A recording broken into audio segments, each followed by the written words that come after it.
County officials are keeping an eye on this weather, and they're keeping an eye on any possible coastal erosion. But the bottom line, Steve, today, not a good day to get in the water for a number of reasons.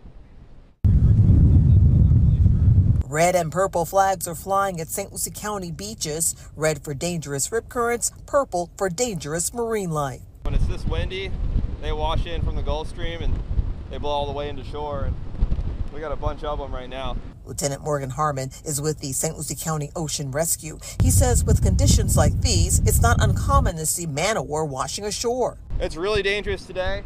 There's probably about 8 foot out there. It's strong waves, big waves, strong rip currents.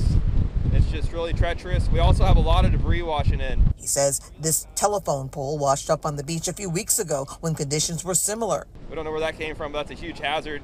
You know, if you're on a boat, you could run into that, or you're in the waves, you know, stuff like that. Big pallets washing in. It's a double red flag day at beaches in Martin County. Officials say they've experienced 50-mile-per-hour winds because of severe weather.